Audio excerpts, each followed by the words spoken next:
ሁለተኛ ዜና ምዕራፍ 2 ሰሎሞንም ለእግዚአብሔር ስም ቤት ለመንግስቱም ቤት ይሰራ ዘንድ አሰበ።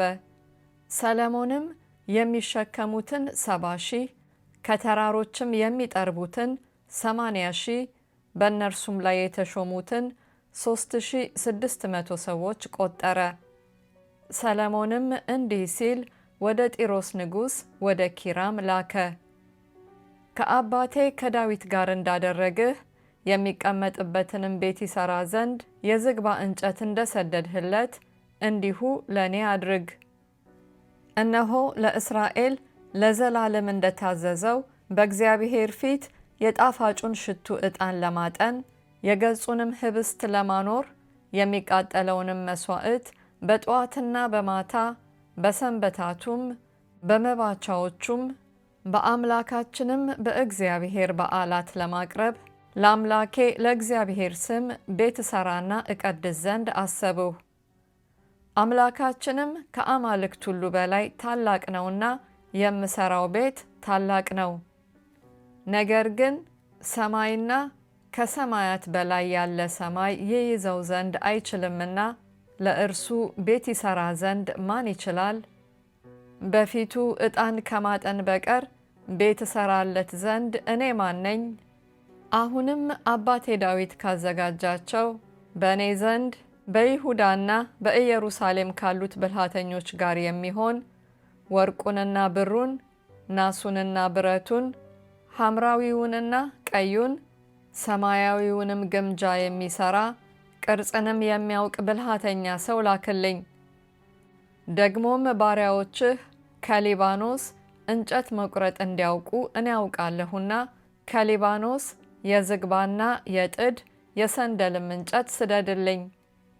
የምሰራውን ቤት እጅግ ታላቅና ድንቅ ይሆናልና ብዙ እንጨት ያዘጋጁልኝ ዘንድ እነሆ ባሪያዎቼ ከባሪያዎችህ ጋር ይሆናሉ። እነሆም እንጨቱን ለሚቆርጡ ለባሪያዎችህ 20,000 የቆሮስ መስፈሪያ የተበጠረ ስንዴ፣ 20,000ም የቆሮስ መስፈሪያ ገብስ፣ 20,000ም የባዶስ መስፈሪያ የወይን ጠጅ፣ 20,000ም የባዶስ መስፈሪያ ዘይት እሰጣለሁ። የጢሮስ ንጉሥም ኪራም እግዚአብሔር ሕዝቡን ወዷልና በላያቸው አነገሰህ ብሎ ለሰሎሞን መልእክት ላከ። ኪራምም ደግሞ አለ፣ ሰማይንና ምድርን የፈጠረ ለእግዚአብሔርም ቤት ለመንግስቱም ቤት ይሰራ ዘንድ ጥበበኛና ብልሃተኛ አስተዋይም ልጅ ለንጉሡ ለዳዊት የሰጠ የእስራኤል አምላክ እግዚአብሔር ብሩክ ይሁን። አሁንም ከብልሃተኞችህ ጋር ከጌታዬም ከአባትህ ከዳዊት ብልሃተኞች ጋር ይሆን ዘንድ ኪራም አቢ የሚባል ብልሃተኛና አስተዋይ ሰው ሰድጄልሃለሁ። እናቱ ከዳን ልጆች ናት፣ አባቱም የጢሮስ ሰው ነው። ወርቁንና ብሩንም ናሱንና ብረቱን ድንጋይንና እንጨቱን ሐምራዊውንና ሰማያዊውን ቀዩንም ግምጃ ጥሩውንም በፍታ ይሰራ ዘንድ ቅርጽም ሌላም ነገር ሁሉ ያደርግ ዘንድ ያውቃል።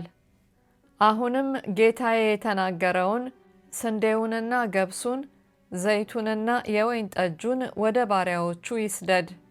እኛም ከሊባኖስ የምትሻውን ያህል እንጨት እንቆርጣለን፣ በታንኳም አድርገን በባህር ላይ ወደ አንተ ወደ ኢዮጴ እንሰዳለን።